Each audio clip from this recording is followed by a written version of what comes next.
Il est 9h18. On va désormais se focaliser sur les devises et leurs cours. C'est le Flash Forex. On retrouve Benoît Fernandez-Rioux. Bonjour.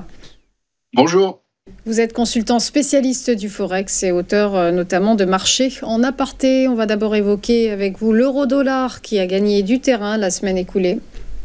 Oui, tout à fait.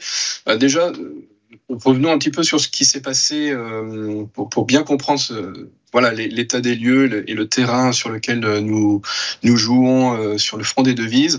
Alors, il faut savoir qu'on s'attend, puisque là, les banques centrales sont vraiment à l'action désormais, puis on a encore une semaine un petit peu de banque centrale. On s'attend notamment à une baisse de 25 points de base sur le franc suisse jeudi prochain. Alors, côté BCE, il y a eu une première baisse durant l'été. Après cette première baisse, il y a une dizaine de jours, on a eu un timide 25 points de base de plus sur l'euro. Donc la BCE a fait un cut de 50 points de base en tout, mais elle a pris du temps pour le faire.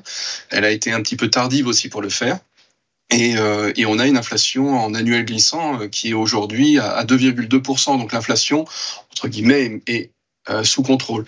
La semaine dernière, on a eu la Fed. Bon, tout le monde le sait. Elle est passée à l'action et en rattrapant son fameux retard sur la BCE.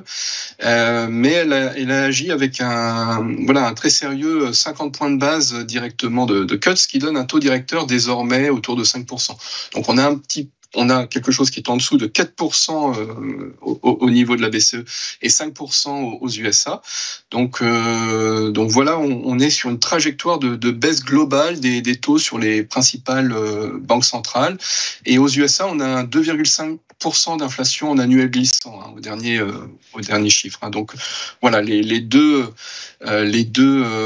principales banques centrales de cette paire, euro-dollar, eh bien finalement les deux effets s'annulent en quelque part. Mais c'est vrai que le fait que la Fed aille plus fort que la BCE est finalement plus rapide au niveau de sa descente vers des taux bas, eh bien, fait que le fameux euro-dollar est en train de remonter, c'est-à-dire en faveur de l'euro et à la défaveur du dollar américain. Donc, je vous avais mis en premier graphique un plan large en mensuel pour bien voir que l'on est en train de revenir sur une oblique de très très long terme, qui est une sorte de très grande résistance, qui va passer, si on zoome désormais en daily, sur le second graphique, qui va passer autour des 1,1250, 1,13.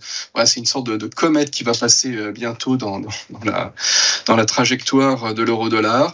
Et ça pourrait donc bloquer les cours vers les 1,1250, 1,13, 1,1270, 1,1275 pour ceux qui souhaitent de la précision. Et actuellement, au moment où on parle, on est à 1,1120.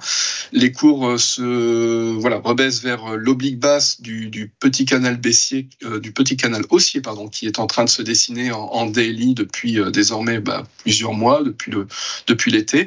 Et donc, on est en train tranquillement d'aller vers cette zone des 1,1250, 1,13 pour la tester. C'est ce que va faire le marché. Logiquement, il est attiré par ces attracteurs étranges que sont ces grandes obliques de long terme. On va pas y aller en ligne droite, donc on va certainement rebaisser vers 1,11 dans les séances à venir tranquillement, et on devrait avoir, notamment avec la petite décision de la Banque nationale suisse cette semaine, donc ce qui va normalement aller dans le sillage de l'euro pour un petit appui sur les 1,11, et ensuite on devrait remonter vers 1,12 et vers 1,1250 peut-être la semaine prochaine. Donc voilà ce que l'on peut dire sur l'euro-dollar, quelque chose qui est attendu sur le fond pour remonter au moins vers 1,1250.